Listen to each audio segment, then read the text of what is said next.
Hello, and welcome to the latest edition of Anime Review, our weekly anime podcast. I'm Zachary, your host. Joining me, as always, is Nusha. Hey there. Oh, and Deanna. Yo, Hello. So yes, it's yet another week. We're wrapping up some things here. So we mentioned last week, for example, that we watched a episodes 25 and 26 of Trigun, the last two episodes of the original season, and then or the original series rather. And this week we're going to check out the Badlands Rumble movie. We're going to talk about that a little bit later. But before we get into that, we always like to talk about the shows that we watched this past week. And so, yeah, here is the list. I should say up front, because I had some prior engagements, aka I've been up for 24 hours doing a marathon, and I'm still awake. I did not get a chance to watch Gigigi no Kitaro or SSSS.Gridman, but Nusha, you did watch that show, so you'll be able to speak on that. So that's the only show that I cannot speak on. Everything else should be fine. I assume you both got to see everything else, though? Yep. yes. Okay, sweet. All right, so let's just go ahead and get into that because I need to get to sleep. So first off, we've got Banana Fish. So as you guys mentioned last week, it's been kind of a roller coaster ride for quite a while. And so how did this episode turn out? I'll let Deanna start with this one. So I expected the Ash AG reunion to be like towards the end of the episode, but I was surprised how like Ash just showed up like it was nothing at the beginning. Hmm. But like, holy crap, so many character moments in this episode, and most importantly, we meet Blanca, who you see right there. And he's like a bigger version of Yue and like wears a trench coat and assassinates people. But like, or he did because he said he retired, but I guess Golzine wants him back on the job. And I guess he's also Ash's mentor, which makes me really curious about their past because he said Ash has learned the things that he taught him or something like that. So I definitely need to see more of him. I think there's more to him than just being a cold-blooded killer.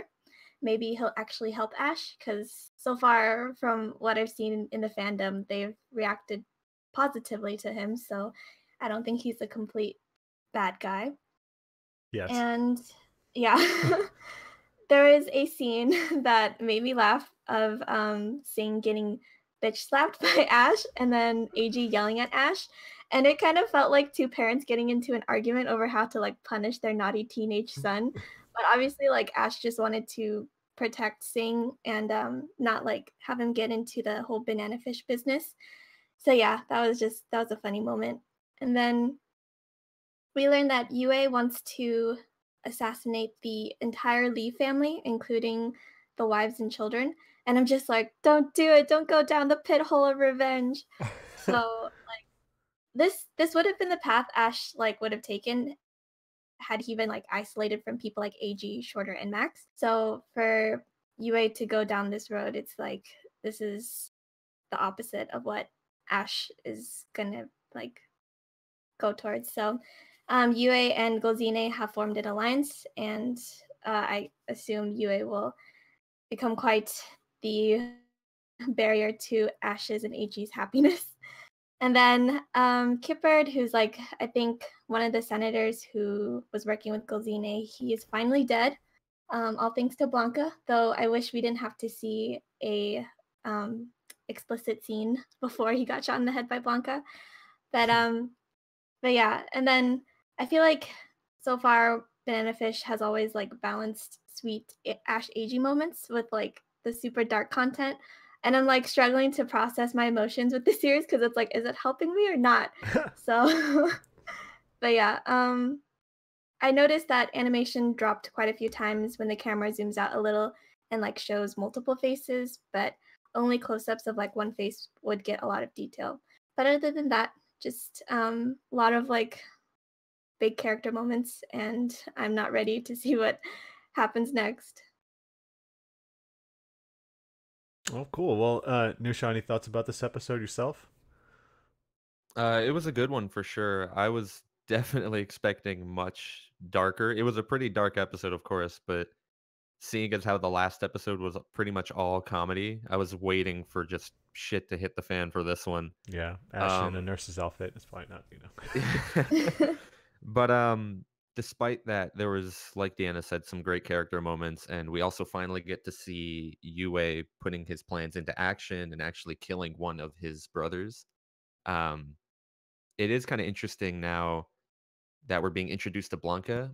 I'm hoping there's a little more. I'm sure there's going to be more developments for Ash because for a while now he's kind of been more of the same. It's like, oh, he's a normal kid who fell into the wrong path, and like seeing this other side of him, seeing how he got inducted into this like shadowy underground with his past with Blanco might be really interesting. So I'm looking forward to that.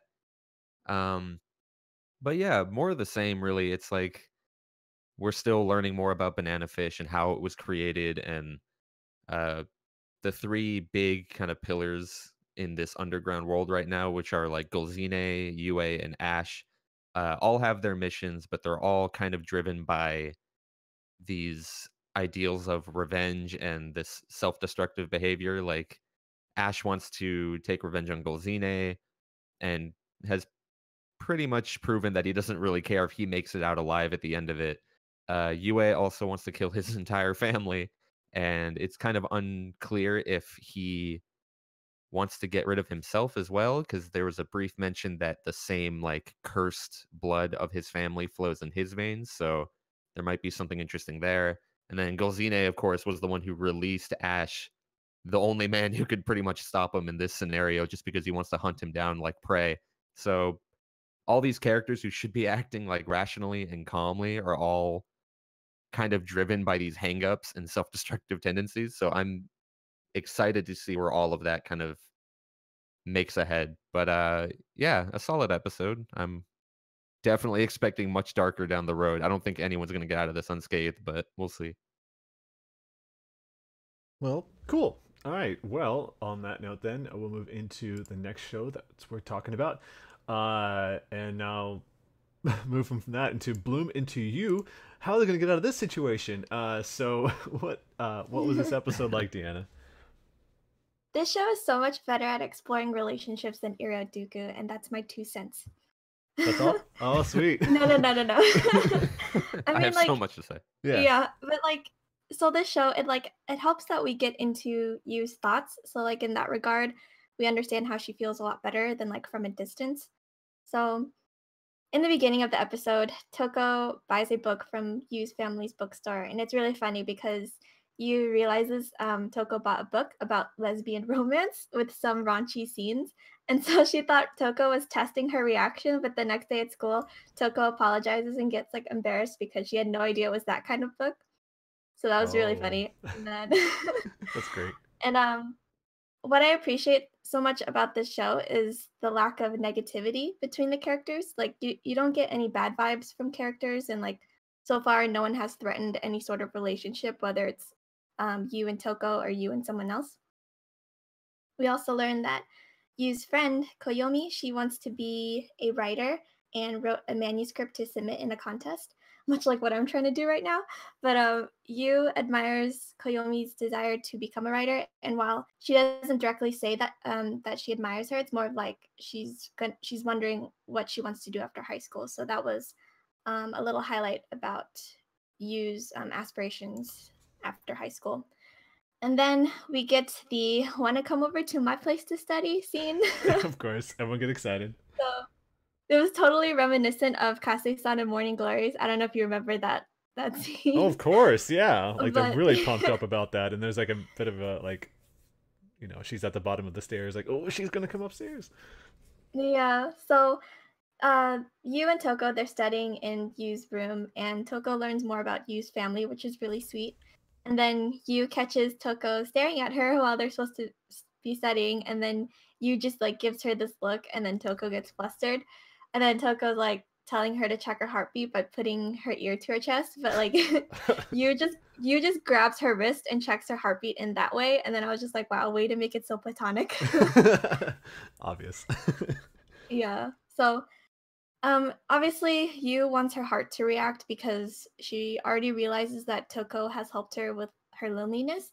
And like if her heart reacts, then things might be easier for her rather than being in this like agreement with Toko to just stay by her side but not return her affections. And so there's just like so much development with these characters, and like even Maki, who I mentioned last week, who likes to just watch romantic relationships unfold, he remains like unaffected by the potential like love triangle disaster. So like there's a scene where Yu invites him to study with her because she had no one else, but then Maki sees Toko and is like, gotta go. And then that's how Yu and Toko study together. So this show, like, it holds a lot more promise than some others, so I'm really Sure. happy with it. Yeah, we'll definitely get to that show later on, but that's good to hear because as you mentioned before, starting off it felt a little shaky, like they weren't really it didn't really have a direction, but now it seems like they're really establishing that. It just took a few episodes, which is good to know that it didn't fall into that trap. Now, no, I'm not going to say it. So now let's talk about another show that had some surprises. Double Decker, Doug and Kirill. Kirill? So yeah, I want to say first off that I love at the beginning of the episode, Doug and Kirill have to interrogate this drunk man that they think might be on drugs. It's part of like this weird like cop show that goes in depth. That, like people like cops on the beat. And so here they use like this weird thing where like throughout the entire scene they're using voice morphine to make sure that no one can be recognized. They're pitched a lot higher. It's like everyone like took a lot of helium, so I couldn't stop laughing during that whole damn scene. Oh, it was so stupid, but it was so great at the same time. Like every time he laughed, like, it was terrible, so bad. But the important part is that during this whole part where this weird TV show is going on, Kirill, he spots his sister who happens to be walking by the car where they were interrogating that witness. And so there's this kind of leads into some other places here, but then it leads to another situation where there's like a weird scene at Derek's bar where they're on the hunt for Kirill's sister, but they take a little break at Derek's bar, and in walks Kirill's sister that he hasn't seen in a decade, because she is now a new part-timer at the bar. So it's yet another one of those things where it's like, okay, instead of doing all this stuff where we stretch this out for multiple episodes, let's just cut to the chase. Here she is, or here he is. So I like the whole setup is that Kirill just doesn't know why. It wasn't so much about why his sister had left. It's more that why he didn't, why she didn't take him with her. I'm messing up because apparently later on at the end of the show, at the post credit scene, Kirill goes to the restroom and he stands at the urinal and looks to his left, and there's his sister, and it turns out that it's a dude. But I don't know exactly what they're establishing there, because it's like, is it a male, is it trans, like what could it be? But apparently his sister is not named Mila, it's Valerie. So it was kind of funny because like this weird juxtaposition where it's like Kirill is accused of having like a female face, a very feminine face. Whereas when you hear Kirill's sister for the first time, it's like, oh, very deep, kind of like a masculine voice, and like a very manly kind of body as well. It's like, okay, where's this going? And they kind of established that at the end. So I'm curious to see where it's going to go from here, because boy, that's quite the spot to leave it off on. What'd you think about this episode, Deanna? Yeah, that was definitely an anticlimactic reveal, because she just shows up at the bar, but then later after the post-credit scene, it's like, nope, I'm actually a guy. Actually, a guy. What? Yeah, I really hope they handle that situation with care in like the next episode or something, because it's definitely like confusing me. And yeah, if the whole like missing sister, but suddenly she shows up, like I feel like that should be played out a little bit more.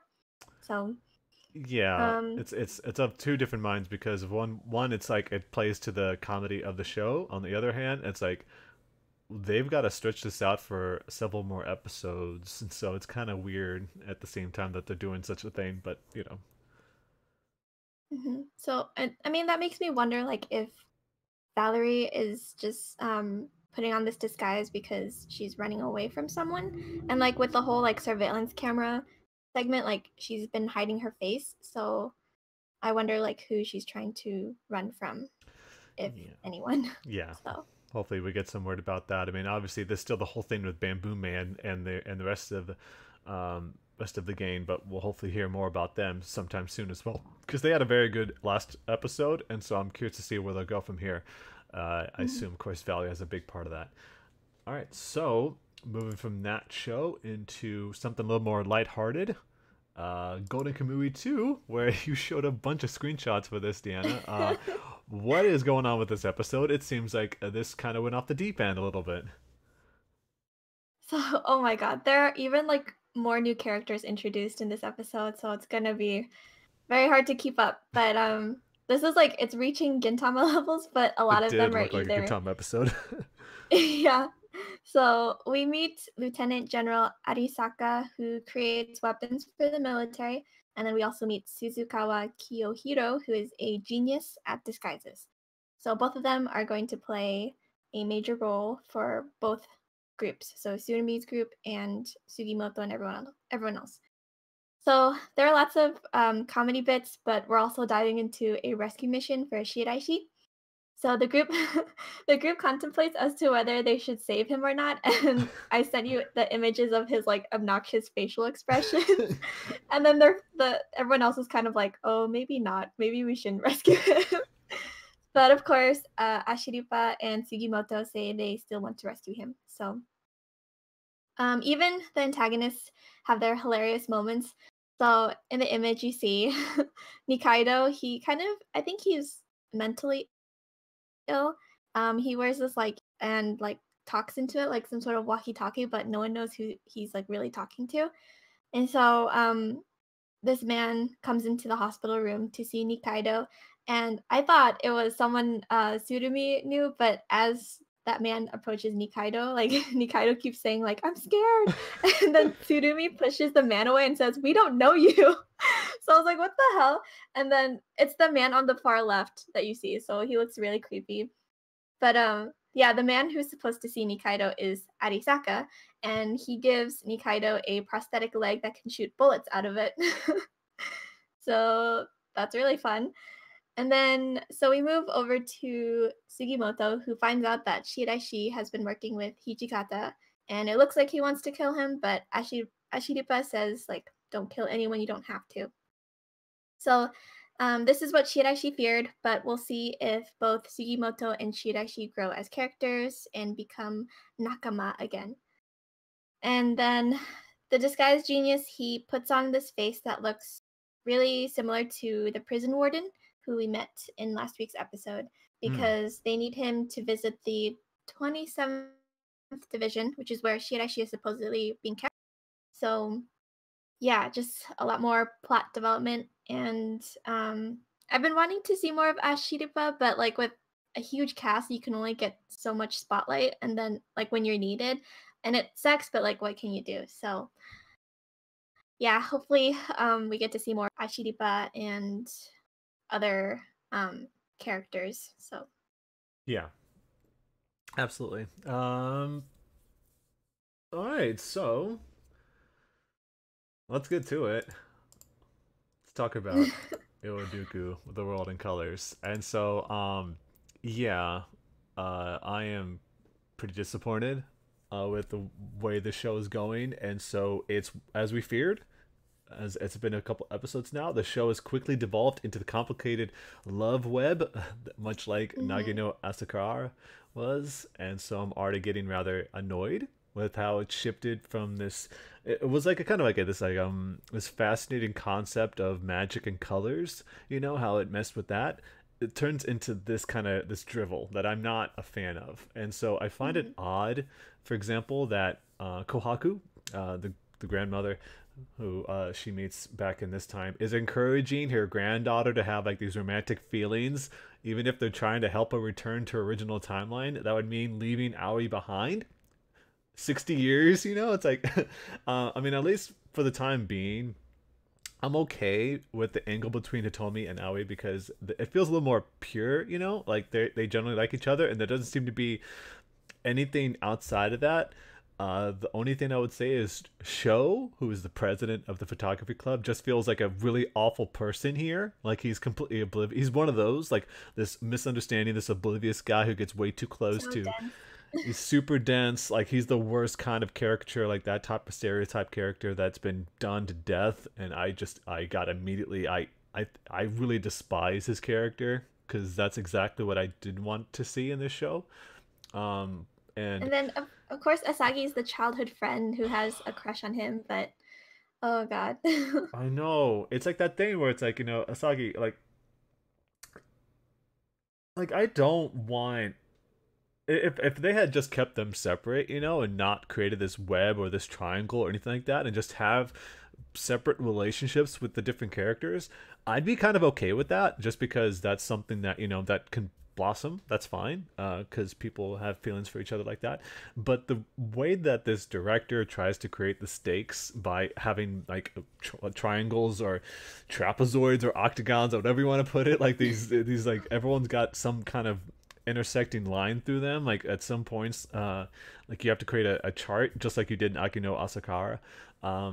I got super annoyed by that by the end of that show, especially in the second season where it really went off the deep end, which, you know, it's kind of a no pun intended, because it's about the ocean. But it's really disappointing, and like you were talking about before, I'm considering dropping the show as well, because I'd rather not have that feeling again where everyone feels betrayed through misunderstandings and obliviousness like that.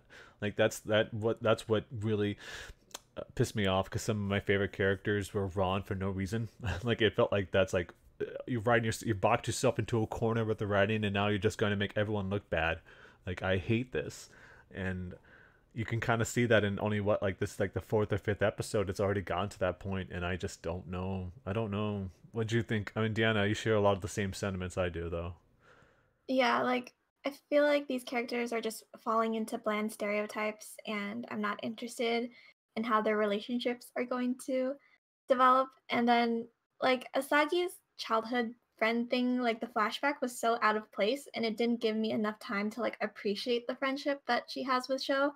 And then also, like, Sho just being an idiot that he is, like, it just, I Oh my don't feel any god. sympathy. So, yeah, and like it would have been interesting if Asagi was actually interested in Hitomi rather than Sho, because like when Kohaku tells her love fortune or whatever, she says a rival is in the way, and it would have been like a cool plot twist if that rival wasn't Hitomi but rather Sho. So, because like I always felt like Asagi was like very intrigued by Hitomi and her magic, so yeah, it was Oh, just it would have been nice if it went that way. I mean, So to be fair, she actually mentioned in the episode, which I thought was kind of an interesting point, is that she just did it to make herself look good. She actually admitted to saying that, like, I oh want to like make myself look good if I helped Hitomi. Like, that was like her first feeling, but then after a while, she's like, she dropped that facade and just wanted to be good friends with Hitomi.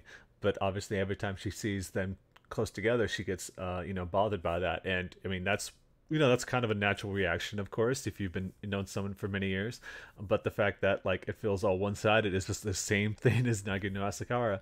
I hate being on that drum, but I thought Asagi's character is still, like, she's still okay. She's still in that weird spot that she just doesn't come out and admit her feelings. Like she does that thing with, like, you know, like when Sho wants to do something and she's like, fine, you know.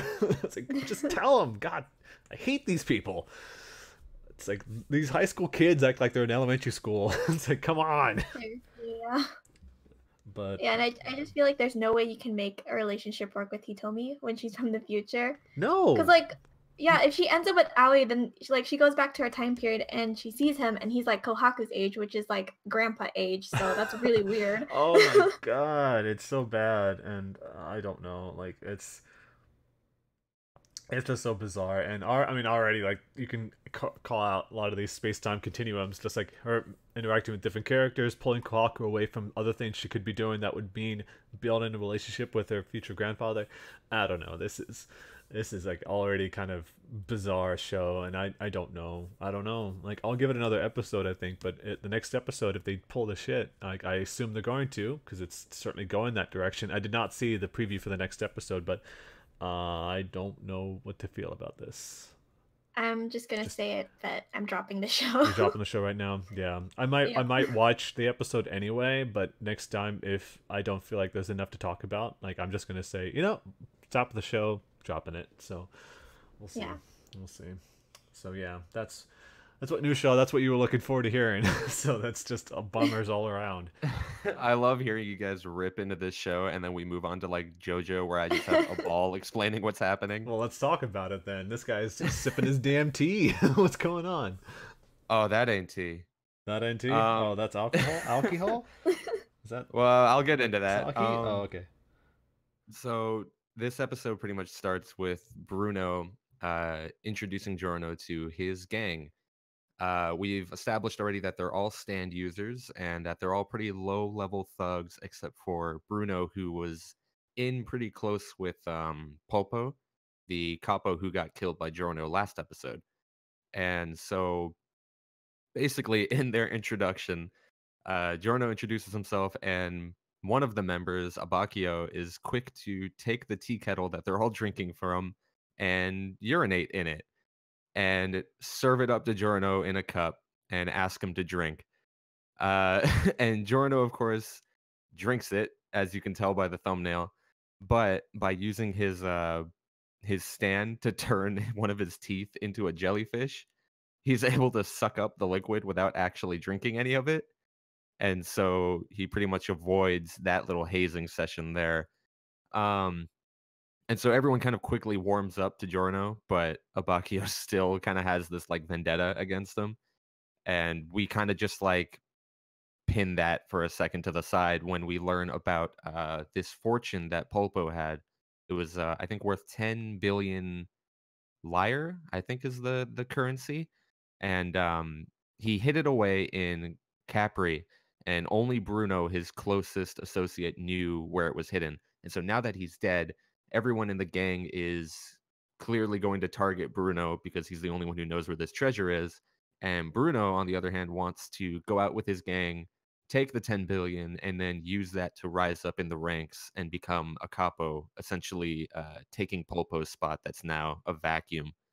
So yeah, they rent out a yacht, and there's this pretty nice scene where Bruno keeps trying to like pay for the yacht, but the guy refuses to let him pay because Bruno's this member of the gang who kind of looks out for everyone in the town and makes sure drugs are off the streets. And so everyone kind of treats him like a member of their family. And it kind of goes to show that Bruno is kind of like the man who inadvertently raised Giorno. He was a mobster, but he used his pull and his influence for good in the town.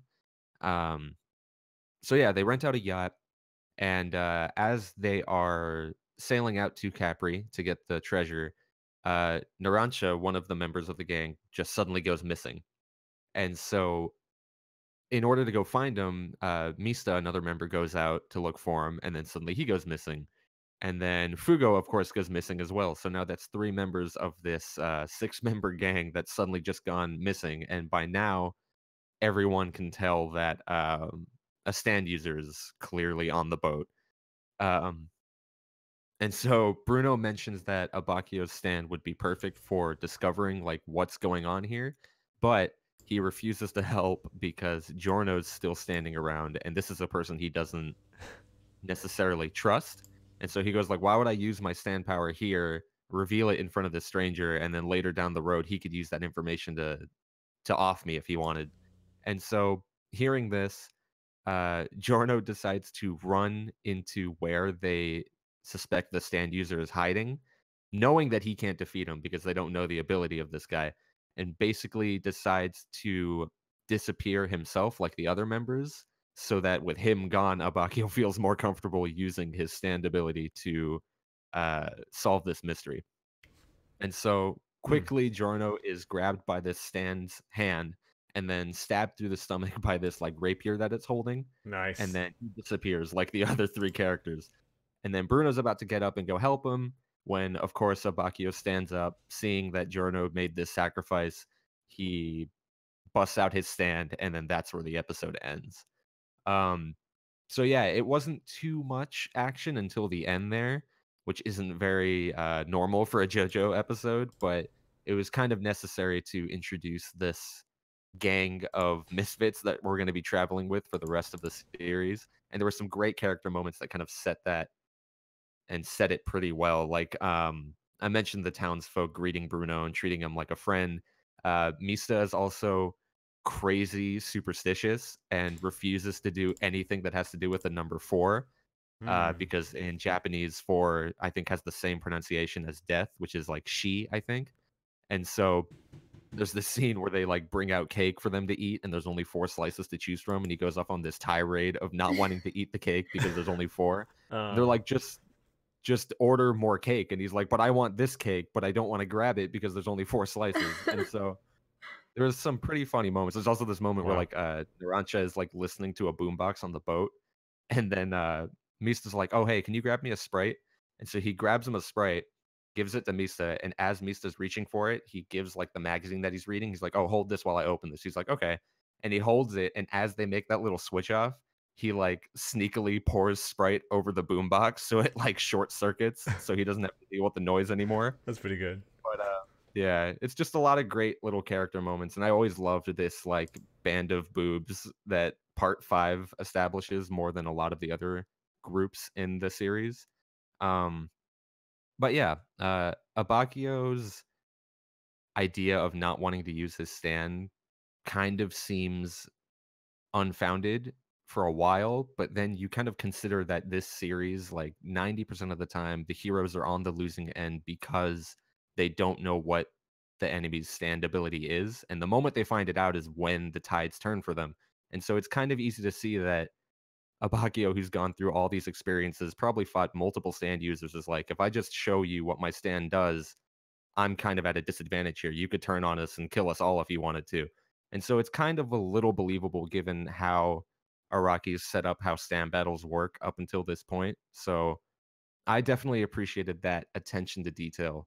But yeah, I'm excited for the next episode. Abakio's stand is definitely a very niche one without getting into spoilers, but he's definitely one of my favorite characters for the ability he has and how it ties into his past. So next episode's sure to be a lot of fun.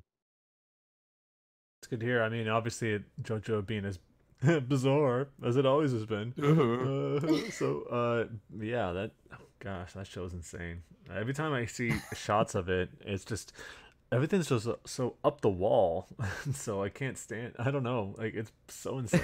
You definitely, it's a certain taste you have to have for it. Speaking of which, then Karakuri Circus. What the fuck is going on with this thumbnail? All you see is some guy's arm. That's all he's got. Yeah. It seems like it turned pretty violent.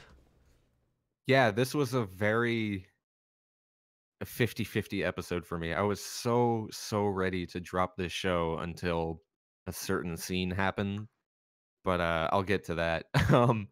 So we learned before, or we knew before that they're trying to save Masaru, the boy who inherited like the crazy amount of money from his father from this estate that's being guarded by all these puppeteers.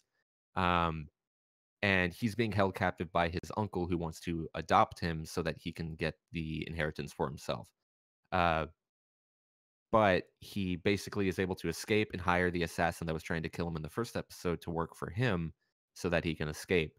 And so what happens is he's able to convince the assassin to work for him by showing him the journal that he found of his father's that explains that the Saiga Corporation was using these puppeteers just to test out stronger puppet weaponry. I can't really tell why, but now that they are kind of used up and done, he gave the inheritance to his son so that the family would split the puppeteer clan in two, have them pitted against each other, and they would kind of self-destruct. He's basically just disposing of them now that they're dried out. So yeah, using that information, he's able to hire the assassin to work for him, and he goes back up to meet his uncle, who is holding Narumi and Shirogane captive, and he is able to use kung fu that he remembered Narumi using like twice to break his uncle's leg and escape again and like go and try and save his two buddies who are kind of holed up in this cage. And he basically goes and meets up with them, but they're cornered by some random puppeteer who has them on the ropes. And there was this moment that just really confused me where Narumi, like, okay, we've established that puppeteers are like the power source in this show, right? Like puppets are like the power system, but then Yeah. Narumi just kind of knows karate. And so he does this thing where he just like strikes this pose and using like spiritual force is able to break the cage open. What? And I don't know, it was such a random asshole, and he called it like, I've heard it's called like hard qigong or something like that. And I looked it up just to like see if this had any kind of grounding, and it seems like it's a form of body conditioning in martial arts, and I don't know how that translates to like spirit energy that this random guy can use to like bend iron bars. I mean, And so that was classic like, martial arts movies, I guess. If you're talking about like it, basically like in like classic Hong Kong martial arts movies, is that you basically have superpowers. That's the whole thing. Like people flying yeah, through I the guess air. so. That's what the whole like. But like, If you can manage that ki flow, it means you basically can do anything. So I guess that's guess, it. yeah. It's just like it would have made more sense if he just had like a really hard punch that like broke the cage, but he literally struck a pose and like air around him broke the cage open. It's like It Pokemon was Sun just and Moon. strange. You know, you just gotta do the dance, and you can make anything happen. Yeah, he God. Z moved out of the cage. Z move the shit out of this cage. But yes, I remember learning my Z move when I got my black belt in karate. Yeah. But so yeah, they break out of the cage, but they are confronted by another group of puppeteers, and they're pretty much all beaten. Masaru is the only one who's able to run away, but instead of running away, he likes to pull off the second ass pull of this episode, and he takes the puppet that Shirogane has been using up until now, Arlequin, and is somehow able to use the puppet fluently. Like they've mentioned multiple times that it takes years and years to learn how to use these puppets, and he's seen her use it like twice and never handled a puppet himself. And so suddenly he's able to use this very high spec puppet to defeat this woman who's been trained in the art for decades. And so that was kind of another asshole that kind of threw me out, but honestly, there was not enough time to even focus on it because the pacing of this episode was just ridiculous. Because right then and there, this bomb that one of the assassin team members set in the estate goes off, and the entire estate kind of goes up in flames. And they're all trying to escape. They set up like a rope bridge to get away. But just as they're about to get away, the floor collapses underneath Masaru, and he falls down into like this cavern in the estate. And so Narumi elects to go down and save him. He like pushes Shirogane down the rope ladder so she can get to safety because her legs are all diced up right now, so she can't even move anyway. And so he runs down there to save him, and basically he kind of shields Masaru from like the falling debris and the flames because they're too far down to climb back up. So he kind of just resolves himself to shield him with his body until the flame just kind of dies out and the building just kind of becomes ash. And so he kind of holds him, and the scene kind of fades away, and we fade back in. There's nothing left of the building, and we see that Masaru is still being cradled in Narumi's arm. And then he's all happy until he turns around to see that Narumi, the rest of his body has been burned away by the fire. Oh my and god. somehow this perfectly preserved arm with no scratches or With burns or complete anything. with the shoulder and then the biceps and Yeah. everything. Oh my god. And the Exactly. deltoids. Oh. Yeah, this like beautifully built up arm is just like untouched by the Clean. flames. Oh my god. It's a clean arm. It's and very clean. Oh, it is, yeah. that's And so awful. like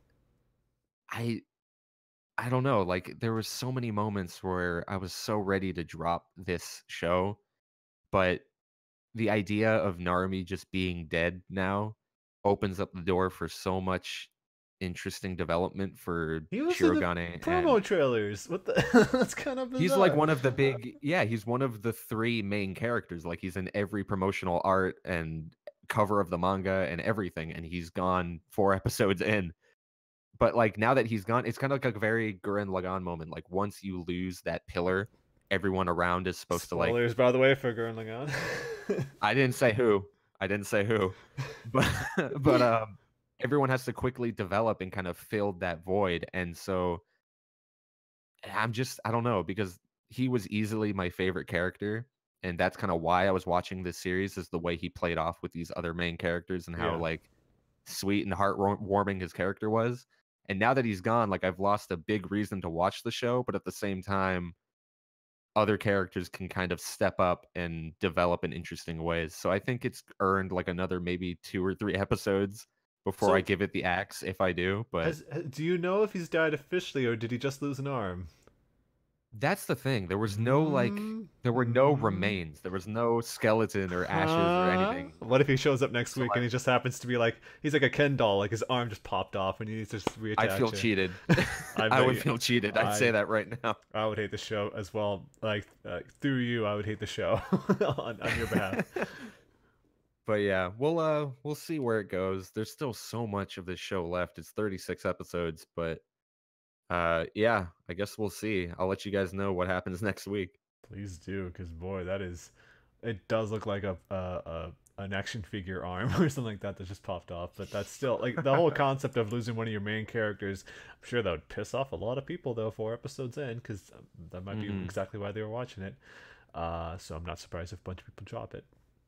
So moving on from that to a more bright and colorful show without a lot of the violence. At least I don't assume there's a lot of violence. Deanna, what is Radiant like? What was this episode like for you?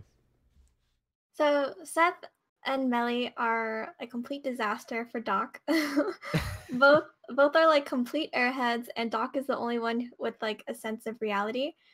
And he did set himself up for taking on all that debt for Seth. So I thought it was interesting how in this episode we get a depiction of this safe haven for sorcerers, but then immediately it counters this with Seth's resolve to go outside and help those who are in danger, so like people without any magic to protect themselves. So it's like you may encounter discrimination and hate, but at the end of the day, nemesis are the real enemies, and saving lives triumphs over any of like that discrimination and stuff. So it really reflects, I think, today's society. But the cat that you see is Master Lord Majesty. And I knew he was up to no good when he kept pushing Seth to sign the contract. And honestly, like nothing good ever comes from contracts. So for a shonen series that's probably aimed towards a younger audience, I'm surprised they focused a lot on debt. So it's kind of like, hey, kids, get ready for the real world. Interesting that this is an academy and they're talking about like, school debt, essentially. Yeah. So we also see that the guy with the shadowed eyes wasn't actually Dragunov. It was someone else. And then General Torque sipping his tea while having this really intense expression was such a mood. But yeah, overall, it was just great to learn more about sorcerers and Artemis. And the world building might put people off this series because we're like 5 episodes in, but it still feels like we haven't gotten a firm grasp on everything, which is like fine by me because I want them to take their time. But I'm also curious as to what the Coven of the 13 is all about, because Yaga, who Seth is supposed to find, is a member, and so is Alma. So the Inquisition do not want to mess with them. So I'm really like, okay, these Coven of the 13 people, they're probably like considered heroes, but we'll see. We'll see. What'd you feel about this episode, Nushal? You also got to watch this. Yeah, Deanna mentioned the world building and how that's kind of a big part of the series, and I'm always a fan of interesting settings and like fantasy cultures, and so getting to see Artemis, this town of just sorcerers who are kind of running away from their homes and finding this one sanctuary, was kind of fun, especially when they pull the curtain back and you realize that it's kind of a big tourist trap that just drains people of their money. Even though the money's being put to good use, it's used to like rally forces and protect the town from the Inquisition that's looking to further persecute these sorcerers, I guess. It's kind of up in the air what they're doing.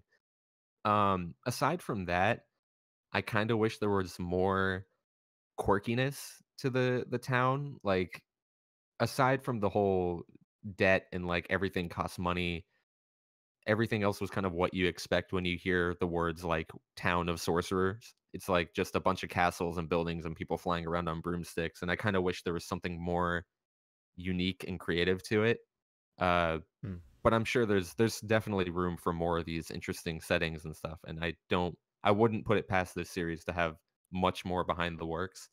Um, but yeah, Seth's resolve to not just stay in Artemis and protect people like him, sorcerers, but to actually go out and help people who can't protect themselves was a pretty endearing moment. And I almost want to give the anime extra points because Tommy, his like little friend from the town, the only human friend I think he had, was an anime exclusive character. And I feel like having that one tie to people who aren't sorcerers and like someone who wasn't a sorcerer that treated him well and treated him with love and care kind of sold me on this moment. I think if everyone treated him like shit the entire time and then he had this scene where he's like, I still want to protect them, it would kind of be a little too convenient, a little too heroic. But I think the anime throwing in this character that kind of showed him the good side of humans made me believe it more when he said, I can't just help sorcerers, I need to help everyone. Yeah. But yeah, it's a lot of fun. Doc is a great character. He's like this dad who's just trying to take care of his misfit kids, and they like destroy a bar and they're like millions in debt. And it was a lot of fun. I am excited to see more of the Inquisition, and I want to know why Seth specifically is a sorcerer that they're after. They keep mentioning the horns he has, and I was led to believe that every sorcerer had like a weird mutation due to being cursed, but it seems like they're really harping on Seth's horns in particular. And I'm wondering what that is and how that sets him apart from other people. And I'm sure we're going to find that out soon. But a lot of fun. Awesome. Yeah, we got this weird like pacing for the shows that we've been watching where it's a little bit of like an up and down for sure. And I want to kind of continue that trend, the upward trend with Rascal, Does Not Dream of Bunny Girl Senpai. Once again, the name does not tell the whole picture because the show continues to be really, really good. I'm having a great time watching Rascal. So this was another. It started off pretty cute. So I mentioned last episode that Sakuta had to date this other girl so that she wouldn't be considered a loner by her classmates. She talked about how she would feel embarrassed if people thought that she was by herself all the time. And so the other main character here, she accepted Sakuta's explanation for why he has to do that, had to go on a date with this other girl. And then, so Mai does this great thing at the start of the episode where she turns to his little sister Kaede, who has barely left the house since the whole adolescent syndrome episode, and she ends up giving Kade one of her old outfits that she won't be wearing anymore. And so it's like one of her first like real gifts that she's gotten in a long time from somebody. And so I thought that was a pretty adorable thing, all things considered. So from there, Tomoe, who is the girl that Sakuta had to, approach to help her out because she was causing this Laplace's demon, this Groundhog's Day situation here. Tomoe talks about how she was this country bumpkin in middle school, and since she was afraid of being bullied in high school, been there, she completely transformed herself. But rather than being completely fake, she is generally happy about how she feels now. So she transformed herself, and while some people are like, she did it just because other people have this image, she actually feels better after going through that. And so it's kind of it was kind of a cool part. Even if she still sort of feels like she's a follower, she does feel better about herself despite what is not all the way pure means, I guess. And also, it turns out that dude, the person that tried to approach Tomoe and get her to go out with him, it turns out he is already dating someone else and has this thing, this habit of saying these demeaning things about his past girlfriends, the type. So he proceeds to spread messages that Tomoe is easy, whore. And so Sakuta, being the amazing protagonist that he is, puts the dude in his place, and just basically kicks him in the face with a bottom of his shoe that has dog poop on it. So I thought that was a pretty great spot because that guy That's was one a, way to humble someone. yeah, no, he was a real asshole, and he basically just walked right up to Tomoe and tried to spread the word around this crowd of people that were walking in the hallway about how she's they're having sex so much, and Sakata's like, guess what? I'm a virgin. It's just and then they book it out of there because yeah, it's like okay. So I do at the end of the show, it does have, because it's about romance. It's kind of interesting because Tomoe was about to watch a video, and it's like on YouTube, and she sees an ad that Mai is in because she went back into acting. So Tomoe thinks that she can't compete with Mai. So once again, it's kind of a very interesting turn for what has become one of my favorite shows. I can tell though that it's going to be getting pretty difficult to watch soon in a good way based on how these characters are going to go, because yeah, Tomoe feels like she's not good enough, she's not gorgeous, famous, a celebrity like Mai is, and she's developing these feelings for Sakata because he was the only one who really cared about her enough to go along with her on this thing where they would be going out for the semester to kind of put those rumors to bed. So just a great show. Like, I can't say enough good things about this show. And it shows the right way of doing romance as opposed to Iroduku. So yeah, I'm looking forward to more of that. So let's go from the romance between two people to the romance on a sport. Let's talk about Run with the Wind. I'll have since Deanna talked a little bit ago, I'll have Nusha. I'll pick up this one for the start of Run with the Wind, this recent episode. How'd you feel about this? It was an interesting episode for sure. We get more and more development for the group of colorful characters that we're working with, which is always a strong suit of this episode or of this show. Basically, we are getting actual training for running now. They were running before, but this episode they actually go down to a track and they have drills and exercises and endurance training.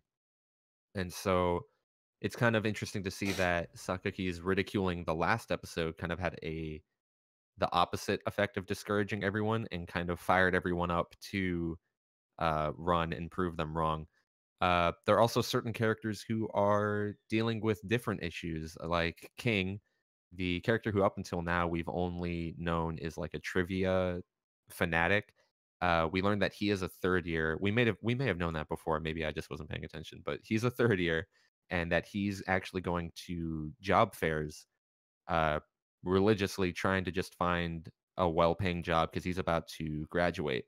And so the episode kind of ends with King storming off after Haiji enforces a rule saying that no one can work while they're practicing for the team, that their allowances that they're getting from the dorm should be enough to support them.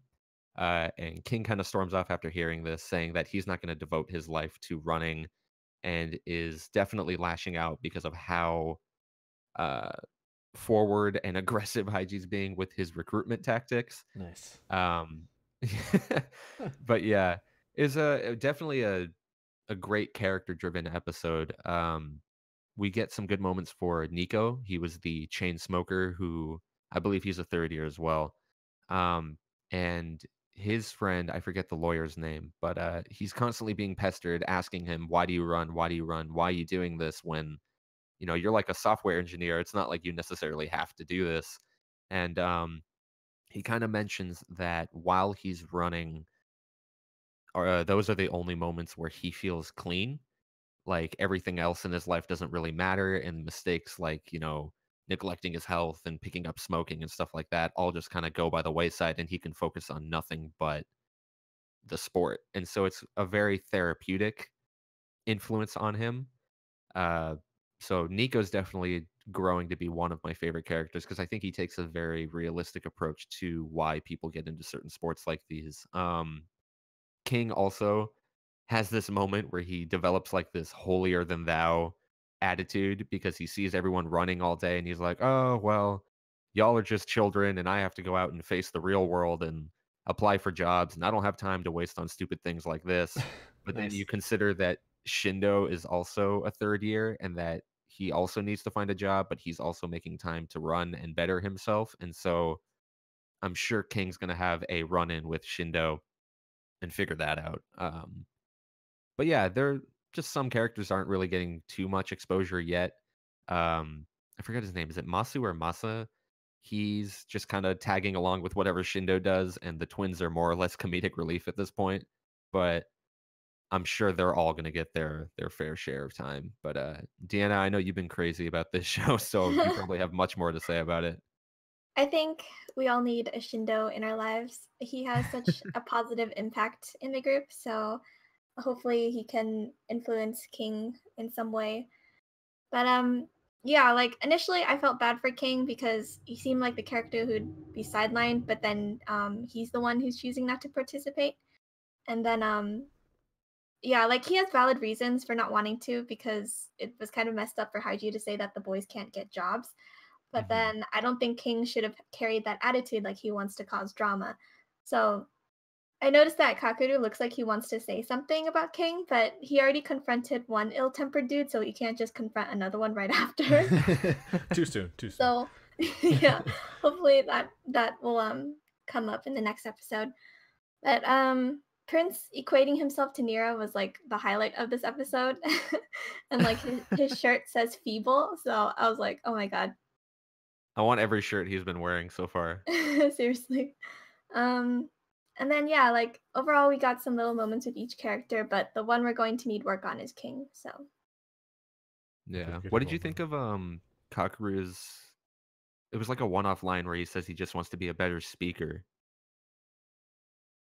Yeah, like I mean, because he wasn't able to tell people how he felt in the past. And so I think like because he's starting to make friends, he wants to change that. And like I guess if he could say something, like he could help improve the dynamic, but he's not. So yeah, he definitely needs some work too. Yeah, that's kind of the same way I felt about it. It's kind of cool that everyone has to get good at the sport, but he needs to like become a better team member almost instead of Yeah. focusing on running. So I kind of like that direction they're taking him. All right. Well, on that note, we'll move on to the next show that we can discuss. Fortunately, it's the one that only Nusha got to see. And it's SSSS.Gridman. And so, yeah, talk to us a little bit about this this episode, Nusha. If you thought there was fan art of Rika and Akane going around now, you have no idea what this episode did to Twitter.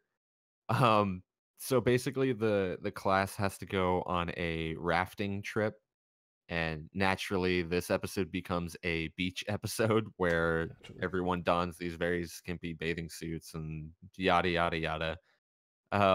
Aside from that, Akane kind of takes a different approach with how she's creating the kaiju that are going after Gridman. And so instead of creating these very intricate creatures with special abilities and beams, she just decides to make a giant kaiju, the scale of which she's never made before. And it's pretty much just a giant mountain and pretty much wants to take down Gridman using nothing but size. Ooh, that's a good call. Yeah. Yeah, it was kind of cool seeing her adapt her battle plan.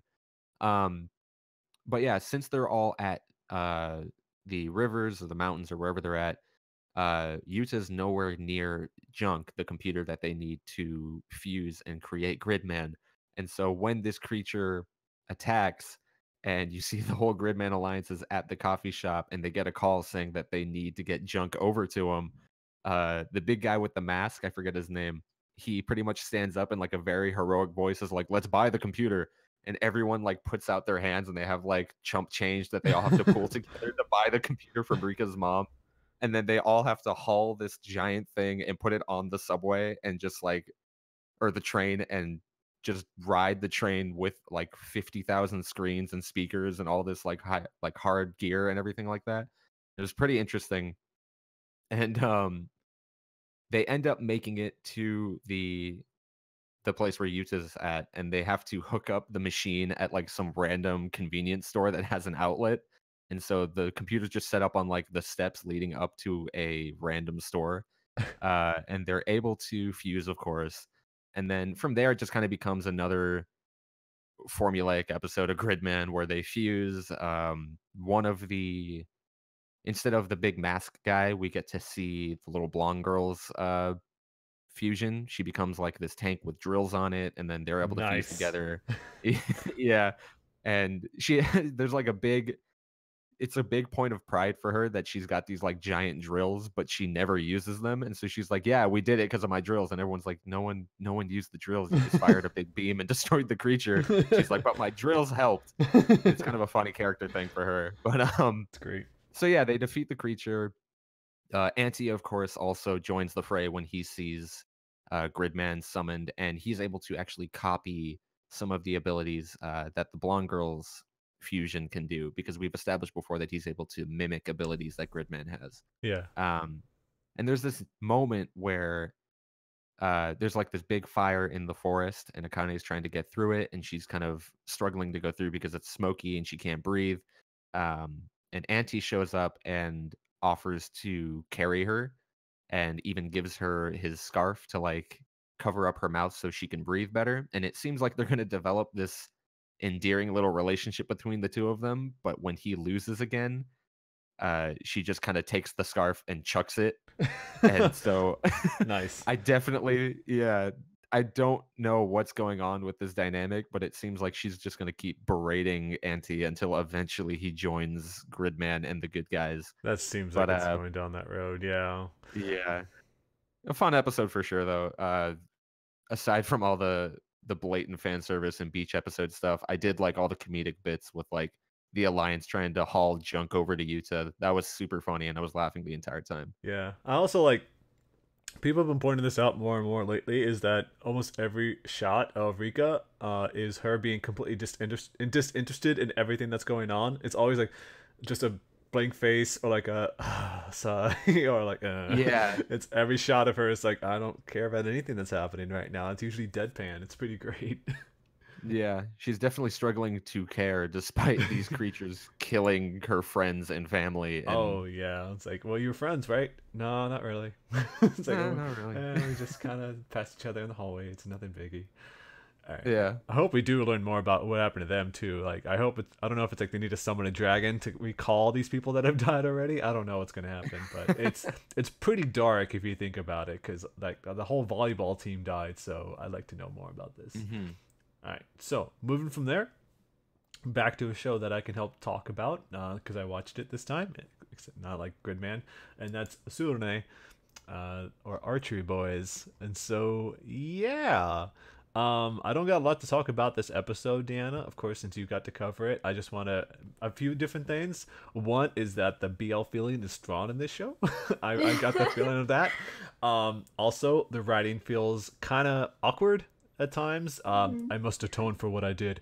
I can't hear my Tsurune. It's like, it's a little overly dramatic at times, and I'm just sitting there like, all right, no one talks like this. This is, I guess that in some ways is the Kyo NA way. And so and I finally want to say, before you take over from here, it's just that I can't find any real redeeming qualities about Minato. We barely know him, and we're immediately supposed to feel empathetic towards his plight, his target panic. And it'd be better if they had done that a few episodes in rather than from the get-go, because right now he just looks like a sobby whiner, and I got really sick of him like in this episode, or at least I was more like, I just don't care. Like, I don't care about like all these things that he's going through. Like, I mean, it's sad that his mom died, of course. Like, she seemed like a sweet woman, but a lot of his emotions and things like that, it's just like he's very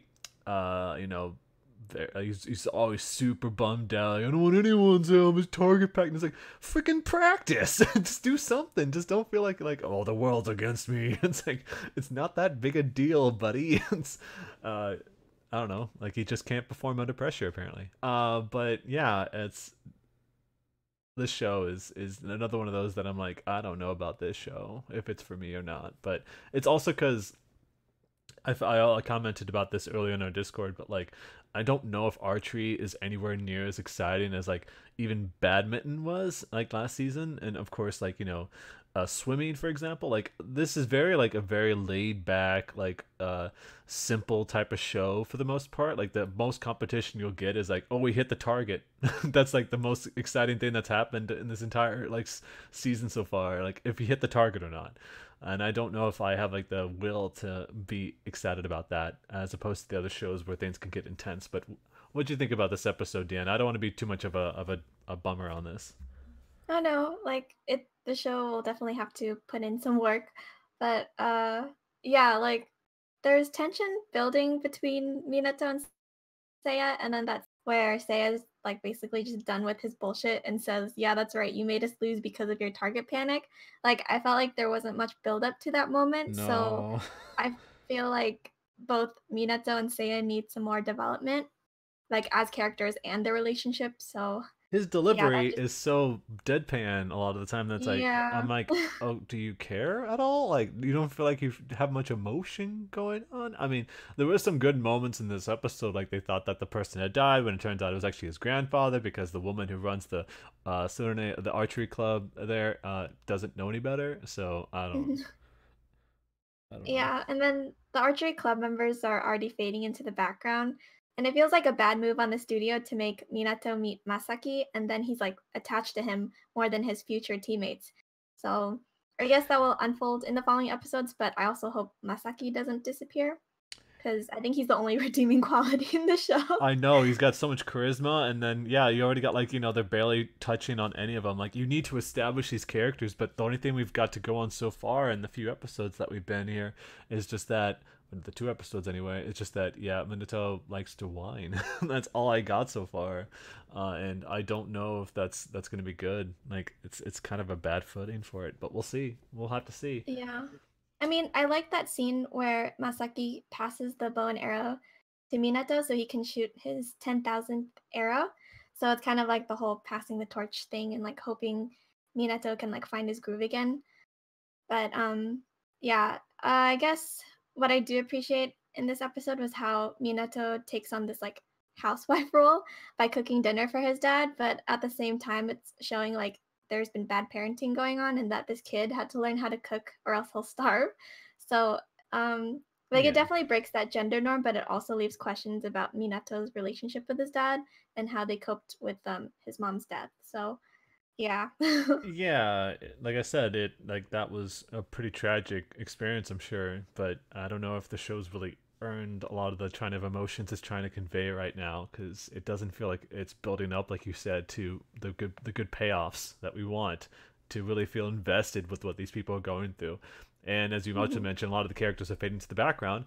Hope not, because some of them are pretty great. Like that, I forget her name already, but like the female captain, the girl's captain, she put the guy in his place, where it's like, I'm not here to I'm not here to motivate you to do Tsurune. It's like, I'm here because I want to do this. Like, this is my own mission here. Yeah. If we can just get more moments with the girls, that'd be great too. Yeah, let's just do that. Focus on just that. All right, so moving from that to the last show that we're going to discuss, and only I can discuss, that's Land Saga, which with this great thumbnail. Yeah, it's so in this episode the girls are appearing in a commercial for Drive-In Tori, which is an actual chicken restaurant in Saga prefecture in Japan. It's actually a pretty famous chain, and so it's kind of weird that they're actually doing like the actual product tie-ins here. And I think they even got the president to play his character, to voice one of the characters. He's trying to convince them all how great this is, and all you see is just them as zombies just ripping these chickens apart, trying to eat at their insides. But then they also do this thing called the Gata Olympics, which is basically like a bunch of mud sports people participate in, like biking over a thin bridge over mud and doing this Tarzan jump with a rope to see who gets the longest distance. Basically things I would love to do in real life. Like, that seems like it would be a lot of fun. And so the big thing here is that in the middle of the flying competition, Tai-chan, who is the only girl who has not woken up from her zombification, she's still like full on zombie, as she does the huge jump, which is like their last chance of being able to get on the podium, her head and her limbs proceed to fall apart in the front of the entire audience. and so all they do is like they try to sprint towards her and put her arms and head back on. So yeah, I mean, it's getting a little difficult to talk about the show a lot because all I can do is explain the funny parts because while the episode was kind of silly, I will at least mention that it's getting a little more interesting because a spectator recognizes one of the members for her past work as an idol, which is weird because you think they'd be far more recognizable if some of them were like these very popular idols in the past. It's like if they were around for like an entire decade or for at least a few years and it wasn't that long ago in the grand scheme, like even if it was like 10 or 20 years later, it's like you think they would notice some of these people here because they were all over the place before. But I don't know, that's this show. I keep being kind of iffy on it. This one was pretty good. The last two were awful, so I don't know I'm going to be on this one. It might be another show I drop, but I'm still thinking about it. I think I was at the same spot I was last week, so we'll see. But let's get to something that we really want to talk about this episode, and that's Trigun, Badlands Rumble. And so as we mentioned, I said at the top as well, that we finished up Trigun, the regular series, last week, and now we're watching the movie that came out back in 2010. And so, yeah, and it's kind of crazy because for a movie released in 2010, you can tell like a lot of this stuff was still hand-drawn animation and high-quality animation at that. You can still tell a lot of the pull from the original show. And, there's some great moments already here. But to kind of give the synopsis of what things are at, it's that Vash comes across this band leader, this gang of robbers led by this man named Gasback, who was the leader of the gang.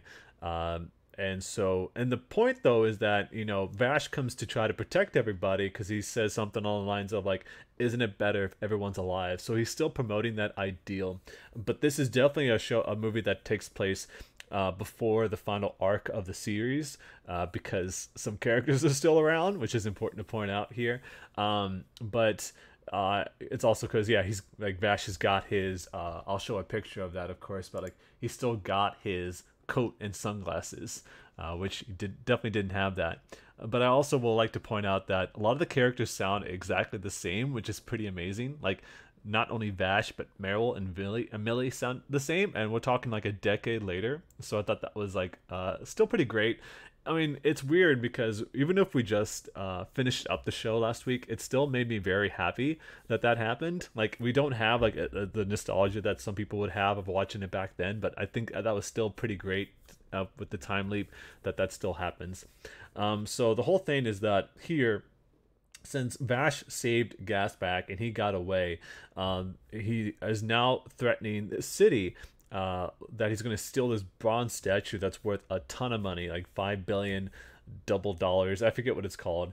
But these bounty hunters are called in to protect this from the rumored appearance of him. And so Vash meets this female bounty hunter named Amelia on board the sand steamer ship he's on in order to get back into town.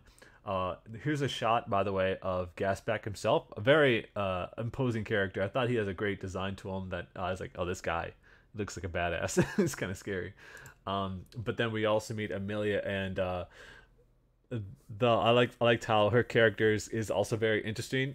Like we're talking about a show that was very much like, here's Vash, this womanizer, and everyone treats these women terribly, but then you've got like this really cool bounty hunter female character, Amelia, who says this line, "You're making a big to-do just because I'm a woman. Are you guys virgins?" And I thought that was a really smart line. I had a good laugh at that.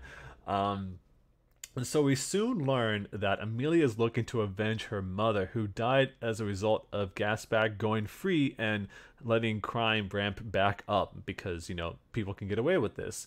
Vash is basically letting this happen. So, aside from Vash being up to his womanizing ways, you still got the strong sense of humanity as he works to prevent anyone in town or even Gasback himself from being attacked. This eventually leads to quite the scene where he gets shot. Which is obviously a pretty crazy spot right there. I mean, we know what happens later, so it's not like we were kind of concerned if he was going to be alive or not. But at the same time, pretty powerful moment. And then later on, after Gasback steals the town's power plant, which is presented as like this giant light bulb, like in the rest of the show. Like this is just that's all the power is drawn from a giant light bulb. Thomas Edison would be proud. There's a showdown between Wolfwood, Amelia, and a returning Vash, who used like this very hard piece of fruit to block the bullet, which I thought was kind of ridiculous, but that's how they presented it. And I thought that was also like Gasback has like this new weapon after he comes back. It's got like this weird like this. I don't know if you call it like a Tesla cannon or something like that. Like he can shoot out lightning out of his hand, and he used it to attack Vash. But Amelia, and I'll go through some of these other pictures too. Like we've got Vash here with the cat, of course. And then we've got Vash, Amelia, and Meryl. And then we got the shot of Ash that I really want to show here. But anyway, yeah, so Amelia blocks it with like this gauntlet that she got from her mother. It's like the Franklin badge from Earthbound. Like she can like, absorb electricity for some reason. And the whole thing ends with we find out that Gasback had given Amelia's mother that glove in order to protect her. Which is a very specific level of protection. Like I don't know how many people run around with like a lightning cannon for an arm. But it appears that we find out that Gasback loved and her mother, they loved each other a lot, and her mom had refused to hand the gauntlet back to Gasback so she could have something to remember her by. And so yeah, overall, just want to say the movie had some pretty somber moments, broken up by Vash and the insurance girls, their entertainment behaviors. I wish I could have seen more of Meryl and Millie, honestly, in action, as they played a very minor role in the grand scheme of this movie. Still, you know, it's a lovely gift to fans who stuck around well after the show ended, and you know, maybe hopefully someday we'll see more. But you know, it's kind of a bummer to go look in this in context because the voice actress who voiced the role of Meryl passed away recently, and so obviously this is kind of the last chance of her playing that character. But I just still, you know, as a whole, this movie very much delivered, kind of like Cowboy Bebop the movie when that came around. Like this was another great movie for people who loved that show back when. So I'll let you, Nushal, pick up from here what your thoughts were of Badlands Rumble.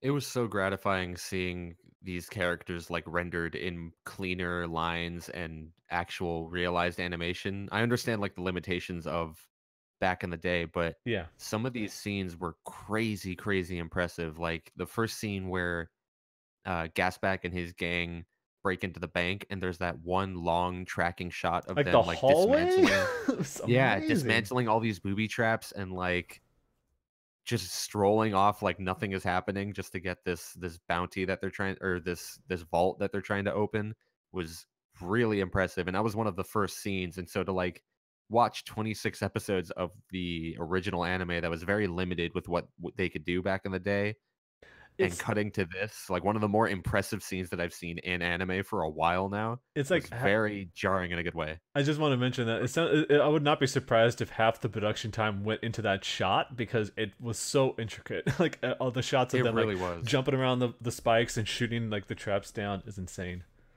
Yeah, and there was also something similar when Amelia and Wolfwood were confronting Gasback for the last time, and they're walking up the mountain, and there's like really well choreographed scene where they're just like blocking all these bullets and traps and just slowly walking their way up to Gasback to steal the plant back. But yeah, crazy production value. I was a huge fan of it. Um, there was one gripe I kind of had, and that was with the, I know I just talked about the beginning and how great that scene was, but the beginning of the movie, I was a little skeptical because it seemed like Vash was being kind of too goofy. I know he's supposed to be goofy, and that's a big But character his trait for him. donut. No, that was fine. Don't get me wrong, but there was a scene where Gasback like triggers those strange animals, the horse equivalent, with like the rockets on their backs. Oh And he yeah. fires off all those rockets, and he's like destroying the town, and Vash just kind of looks and makes like a one-line joke and isn't really freaking out. Like we saw that episode in the anime where the guy in the big like biomech bodysuit like started involving civilians in the fight, and he went ballistic. Like he almost took his first life as a result of that. And then to see the same thing, kind of the same scale happen, and he just kind of plays it off like, "Oh, That's crazy. Seemed kind of not true to his character. And then like there was another scene in the bar or the saloon rather where he threatens to out himself as Vash the Stampede. And it's like That that's was the last weird. thing. It's the last thing he would ever do is like cause the town to go into panic, knowing that there's like hundreds of bounty hunters here, all armed to the teeth, and civilians are nearby. And it's like, I don't believe Vash would do that. And it was a little concerning, but like you said, he definitely totes that morality and humanity with him for the rest of the movie. And I think they did a good job, at least past the first act. So uh maybe I'm nitpicking. It sounds like you kind of agree, but Yeah. I'd like to hear what you guys thought about that. But yeah, all in all, the movie was great. Yeah, you mentioned like the what is it called? The hard smoked Thomas or something, that meat that they were eating, Yeah. uh, that shielded the bullet. I thought that was pretty great, They honestly. That was silly. It was silly, and they foreshadowed it like crazy. There was like 15 scenes where we saw how hard it was to like cut off even a small piece of the meat to eat it, and That then to was see that that's what protected him. that was a great example of foreshadowing. Like that was actually, I legitimately, that was very well done, because it's like, okay, let's really sell how hard this thing is, because we've got a few people, Mhm. despite how strong they are, fighting to get through this. And it's like, okay, I can believe that would stop a speeding bullet, not like a book or something dumb like that, where it's like, no, it would totally Yeah. shoot through a piece of paper, like whatever. This is something way Yeah, more exactly. likely. Yeah. But yeah, last thing I'll say is seeing Wolfwood back in action was amazing. Oh, he's so Um, cool. Nice animation too on he's the so gun. cool, and him like putting Vash's glasses on when he thought he died was one of the greatest scenes I think he's had, including the anime. And like the scene of him being all distraught and like busting the refrigerator in his hotel. Uh, just they really sold how close him and Vash were, and they sold that camaraderie very well, especially considering how well the anime did it. I think it did a good job of holding up that relationship. But Yeah. I'll stop rambling because I love Wolfwood. Uh, Deanna, I'm sure you have thoughts. Well, my thoughts echo your guys' thoughts on it. So yeah, it was a fun side story with new characters. I love Amelia and Gasback, and like their complicated father-daughter relationship. Like I'm a sucker for those. So that plot twist really surprised me. And the fact that Amelia wasn't even born yet when Vash saved Gasback was really cool. So like even though like Vash saved Gasback, like he also If it like wasn't for brought doing a that, new yeah. life. Yeah. Yeah. So and of course animation quality is insanely better, as well as the soundtrack. I mean, Trigun has always had a good soundtrack, but in the movie it was just like really fun to listen to. Oh gosh, yeah. Yeah. And Yeah. then the movie just reaffirms how badass of a character Wolfwood is and that I really miss him. So I was mentioning like his gun, it's so amazing. Like it's just shooting out the machine gun, and then like spins it around, and it becomes a rocket launcher. Like you were talking about the animation quality, just insane. And this is a movie There's that came also out. like 40 pistols hidden inside it. Yeah, like they didn't really address that again, did they? Like they never Yeah. did have him like open it up again. They did use it as a shield a few times, but that was it. But yeah, Gasback had some crazy technology in in that wrist thing he had, that arm cannon he had. So Yeah. yeah, that's Trigun Badlands Rumble, and so we'll cap that off with the last shot that we see at the end. So yeah, amazing show all around. We already kind of gave our thoughts last week about how we felt about the show itself, and how, you know, amazing a ride it's been, and how appreciated we are of being able to see it. And you know, it's been a great time, and this is why we do this watch along, so we can catch these shows that we otherwise have never seen before, which leads us into next week. I did not set up a promo image, unfortunately, but I think that we kind of already know what show we're gonna pick up from here starting next week. We're all in agreement, right? It's going to be Neon Genesis Evangelion, right? Yeah. Yeah. yes. Yeah. So, yes, I'm the only one in the group who has actually seen seen the show, but we're actually going to be doing things a little bit differently, and we're going to see some episodes I did not see. So, when I first saw Neon Genesis Evangelion, this was only like 5 years ago, I believe, 4 or 5 years ago. I had watched the first 23 episodes, and then I switched over to End of Evangelion, which was the last 3 episodes. Was supposed to like basically replace those last 3 episodes. This is the one where you see like that meme of congratulations where they're clapping. That's the original series, because they ran out of budget. So End of Evangelion was the movie they put out to sort of make up for that fact. But instead, what we're gonna do is watch the 26 episodes like normal. We're going to watch End of Evangelion after that, and then we'll see the first 3, the 1.0, 2.0, 3.0 movies that came out afterwards, which should point out, people who don't know, those are not remakes. They are reimaginings. They are very, very much different from the original show. So people who have got that thought in their heads and they have not seen those movies, you would be in for a surprise. And I'm looking forward to seeing your guys', you and Deanna and Nusha, your reactions when you see those, because boy, it blows everything out of the water.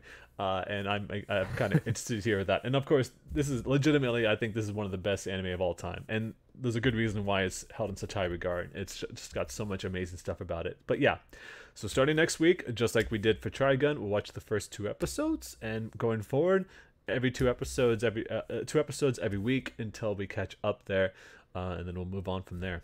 But yeah, that's what we'll have, along with all the other shows that we've been watching. Of course, we might juggle around what we've been seeing because of our feelings that we expressed today, but we'll let you guys know that next week anyway. So on that note, we'll go ahead and wrap things up. Once again, I'd like to thank Nusha, Deanna, being a part of this episode, and everyone out there for listening. You can all catch us next week for yet another edition of Anime Review. Bye, everyone. Later. Bye.